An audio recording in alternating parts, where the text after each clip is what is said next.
Hello, my name is Jacob Korcho. Recently, I had a student approach me. They're having some issues with their final project for CST 210, so we're just going to go over the concerns they're having and see what's going on. Cool, so we just go ahead and run their game as they sent it to me. Start a new game, enter my name, and choose the fight section. Cool, so each game will cost you 50 coins, starting game, my stat 7, round 1. So I haven't looked over this quite yet, but we can see we're getting process finished with exit code 139 interrupted by signal 11. So what this usually means is that we're trying to access a piece of memory that we either don't have access to or does not exist. So cool, so let's look at actually where this is happening. So let's run this to the debugger, do the same thing. So new game, fight, awesome. So what we can see here is we're calling a method called getDamage from the sword class, and we're getting an exception, okay, and then we go down and this is our issue. So this, what the object that we're referring to in this context, is equal to a constant sword, which is our sword object, which is of type items. This is a subclass, it looks like. Cool. And it's set to null. So this means it doesn't exist. We haven't initialized it somewhere in the constructor or some sort of issue like that. So where did we call this from? I believe fight player. Where is this at? Okay, so we called the fight player function, and within this method we're saying enemy.takeDamage and then sword item get damage. So the sword item, what we're referring to in this context, would be the player, so the current context of the current object that's initialized. So let's look at what's going on here. We have our player. They have an attack item, defense item, a health item, a sword item, and a shield item. Okay, cool. Oh, so this is another issue. We have public and private twice. That's definitely something we want to avoid, but for now let's focus on the issue at hand. So cool. In our player, we start in the constructor. We take in 2, 3, 4, 5 arguments. Cool. So we start, player equals name, attack item. Okay, we initialize the attack item, we initialize the defense item. Attack item, defense item. Okay, so we're initializing this twice. This is a bit of an issue. And then the second issue is that, from what it looks like, let's see where the logic is. Fight player, attack item, defense item. So we're printing out stats, round, while loop, we have an index. Okay. Okay, so here's our issue. We're using sword item, and we're using, I believe, is there somewhere else? Okay, right here, shield item. So we're actually using these two objects for the logic of the fight. But the problem is that with our stats, we're using defense item and attack item, and we've never actually initialized the sword item and the shield item. So what it looks like the student meant to do, but got a little confused at, is, so this should be shield item, or wait, no, my bad. This should be sword item, and this should be shield item. So now that we've initialized these two, so now we wouldn't actually get that null reference. So if we were to run through this quickly, new game, fight, cool. So it goes through all of the rounds and it says you lost the fight. So this fixes the error, but it doesn't actually fix the issue at hand, which is that we haven't decided if we want to use our sword item and shield item or attack item and defense item.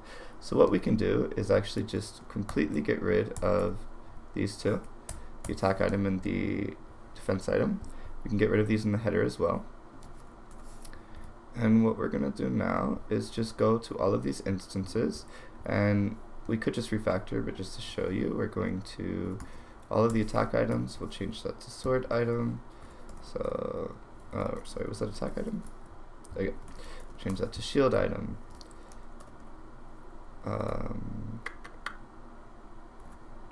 And this is the other issue. Hold on, before we continue. So, attack item and defense item are of type item. They need to be of type sword and shield, which these two are, so that's fine. But make sure here we're initializing a new sword and shield instead of a new item. Okay, awesome. Cool. So attack item, get item level. So sword item, shield item, and then sword item, shield item, sword item, shield, or was that, yep, shield item, sword item, shield item. Cool. So the last thing, if you wanted to keep your original naming convention, we can do that very easily. Just highlight the word. If you're in CLion or if you're in Visual Studio Code, whatever IDE should have a refactor option. So yeah, we're just going to refactor, rename this to attack item. Keep your original naming convention. And refactor, rename to, what was this one? Defense item? Defense item. Cool. The other issue you're going to run into here quickly is one, your user never knows how they win or lose, because in the console we just see the rounds display. So an easy way to just get around that, or to actually have the user see something, and again, I'm not going to customize your menu for you, that's completely up to you, but I'm just going to give you a little bit of a starting point. So we could say you, the player, dealt, and then the attack item, and then we want to get damage to the enemy. And we can also line, since we're using namespace. Cool. And there's a typo right here. Cool. And the next thing we want to do is just right here. We want to do it after the call, actually. Oops. Yep, move that right there. And then here we'll just say enemy dealt, and then we'll just say enemy attack item, blink damage to you. Awesome. So now this is a good starting point for you. The only thing I would recommend is here, first you have some getters and setters you aren't using. So if you're going to use these, awesome. This function isn't used, so I would definitely go into using that. That wasn't your inquiry for this. If you need more help, just feel free to reach out. The next thing is also your privates.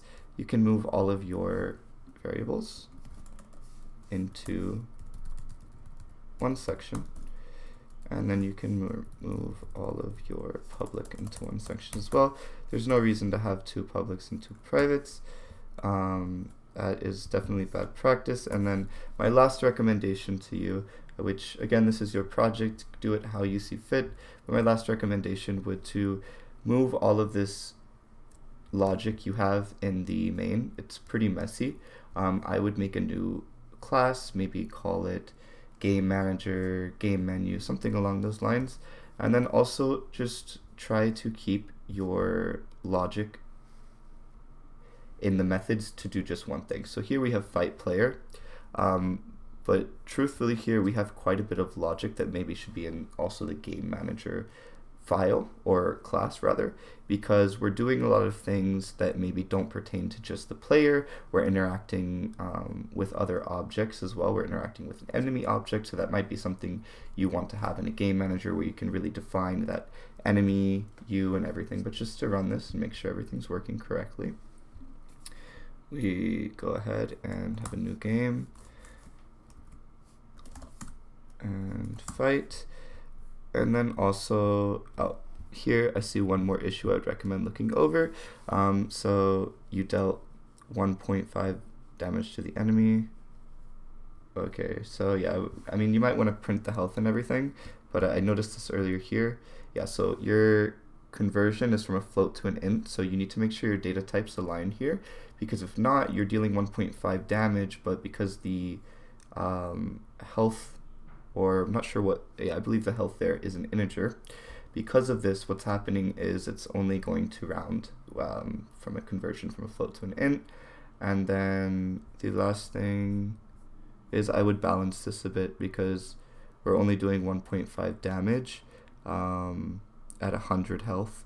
So it's going to take quite a few rounds to get a win or loss. And cool, I think that's about it. If you have any more questions, feel free to reach out and I will help you as much as I can.